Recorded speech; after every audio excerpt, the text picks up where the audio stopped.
Ло Фэн на уровне хозяина области. Это еще только начало. Впереди существуют такие могущественные ранги, что поражает. Он станет еще сильнее, получит новые техники и первоклассную броню. Это видео продолжение про ранги культивации в аниме «Пожиратель звезд». Мы подробно рассмотрели от уровня ученика до хозяина области, или лорда домена, как в оригинале, кем сейчас является Ло Фэн. Далее идут уровни еще более сильные и впечатляющие. 7-й этап культивации – Мастер мира, или еще встречается вариант Хозяин мира. Это переломный момент в развитии мастера и последняя ступень перед бессмертием. Мастер мира – это финальная стадия совершенствования для небессмертного культиватора. Если развиваться обычным способом, без помощи могущественных наследств, один мастер мира появляется на 1000 галактик. На этом уровне генетика тела развивается до предела. Без прорыва в уровне гена жизни, тело культиватора достигнет своего предела размера, когда он достигнет вершины мастера мира. Их душа также конденсируется в кристалл, становясь настолько сильной, насколько это возможно, прежде чем объединиться с телом, когда культиватор прорвется к бессмертному. Когда хозяин области прорывается к мастеру мира, его жизненное ядро претерпевает фундаментальные изменения. При этом его дух и генетическая энергия сливаются с его сознанием и силой воли, что приводит к образованию мировой энергии. Эта мировая энергия позволяет сознанию культиватора соединиться с изначальным вселенским источником, истинным источником энергии. Мастер мира имеет первоначальное понимание высших законов. Обычно это закон пространства. Еще одним изменением является преобразование ядра жизни в мини-мир. Используя вселенскую энергию, мировые мастера создают свой внутренний мир. Обычно он имеет диаметр более 10 тысяч километров, однако у Ло Фэна был огромный, миллионы километров. Этот мир является истинным миром, способным вмещать жизнь и хранить предметы. В нем хозяин диктует свои правила. Мировые мастера могут создавать более одного мира и даже могут создать мир внутри мира. В обычных звездных полях и государствах среднего уровня мастер мира может считаться вершиной силы и могущества. Они возглавляют могущественные организации, а их семьи имеют большее значение, чем любые неимперские семьи. У них в подчинении десятки тысяч культиваторов уровня звезды. Их понимание изначальных законов намного больше, чем у хозяина области. Один день постижения изначальных законов в качестве мастера мира эквивалентен тому, чтобы делать то же самое в течение года в качестве хозяина области. Вот почему мастера мира, которые остаются на этом уровне дольше, тренируясь, чтобы достичь познания в нескольких законах, создают более прочную основу и после прорыва могут немедленно достичь уровня бессмертного маркиза или бессмертного короля, когда они прорываются к бессмертному. Во время сражения мастер мира может проецировать свой внутренний мир во внешний мир. Это известно как проекция мира. Особо сильные эксперты могут противостоять сфере закона обычного бессмертного с помощью своей проекции мира. Это невероятно, если учесть, что когда мастер мира прорывается к бессмертному, его сила немедленно увеличивается как минимум в 100 раз. Продолжительность жизни 1000 эр или 10 миллионов лет. И здесь мы плавно подошли к следующему уровню.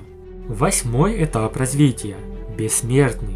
Бессмертных можно считать низшим ярусом истинно великого существа. Как понятно из названия, те, кто достигает уровня бессмертных, не умирают от естественных причин. Если их не убить, они не умрут, пока вселенная, в которой они обитают, не будет уничтожена. Бессмертные в корне отличаются от мастера мира. Их тела от природы способны путешествовать со скоростью света и сформированы из бессмертной энергии, которая позволяет им манипулировать своими размерами по собственному желанию. Поскольку их прорыв зависит от овладения хотя бы одним из изначальных законов, их тела буквально содержат энергию закона. Поскольку каждая клетка бессмертного содержит часть его души, бессмертные могут возродиться из одной единственной клетки. Атаки звездного рельсотрона, способного испарить галактики, не способны нанести вред бессмертному. Вместо того, чтобы иметь галактики в качестве своей территории, они обычно имеют свое собственное звездное поле и управляют своей собственной цивилизацией среднего размера. Если у них нет амбиций, они могут просто жить как абсолютные правители своего звездного поля, уважая только авторитет великих держав и компаний, таких как компания виртуальной вселенной. По мере того, как они увеличивают свою силу, они могут стать высокопоставленными членами стран вселенной или присоединиться к великим державам.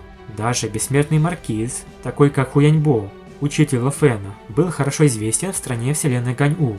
Бессмертные короли обычно принадлежат только к самым могущественным организациям. В этом классе нет распределения на уровни от 1 до 9, как это было ранее.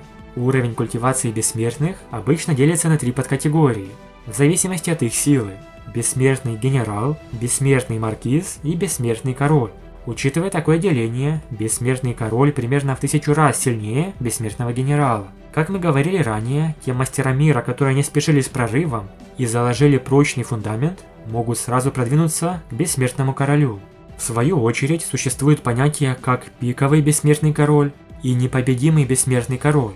Эта тема довольно обширная, можно сделать полноценное видео. Также существует всего 2 способа убить бессмертного: продолжительность жизни, эра реинкарнации или вечность, в зависимости от того, частью какой вселенной они являются. Следующий этап культивации. Почтенный вселенной или вселенский владыка. Яркий пример эксперта этого уровня – Девятимечный владыка, что руководил битвой гения вселенной. Почтенный вселенной – это следующий уровень развития после бессмертного. Хотя мастер мира может немедленно стать бессмертным королем, к примеру, но он не может стать почтенным вселенной, даже если у него достаточно высокий уровень гена жизни, чтобы соответствовать этой силе. Их атаки способны разрушить саму ткань пространства. Даже самые слабые вселенские почтенные могут полностью уничтожить область диаметром 10 миллионов километров. Их понимание изначальных законов намного выше, чем даже у непобедимых бессмертных королей. Они способны владеть огромным звездным полем или могут создать страну вселенной. Есть 2 пути или способа стать почтенным вселенной: постижение любого низшего закона и постижение закона пространства, либо постижение любого низшего закона и постижение закона времени. Таким образом, они делятся на почтенных пространства, которые владели законом пространства, и почтенных времени, которые владели законом времени. Их божественное тело фундаментально меняется, способно сгущать в 100 раз больше божественной силы, чем бессмертный король, и их божественная сила в 100 раз чище. С дополнительными увеличениями в усилении души и понимании законов, они находятся на совершенно ином уровне, чем бессмертные. Об этом уровне также можно рассказать много всего интересного. Далее, после почтенного вселенной, идет мастер вселенной и еще более высокие уровни. Рассмотрим это в другом видео. Большое спасибо за просмотр. Напишите в комментариях, интересно ли вам увидеть Лофена на этих высочайших уровнях. Подписывайтесь на канал, ставьте лайк и всем пока.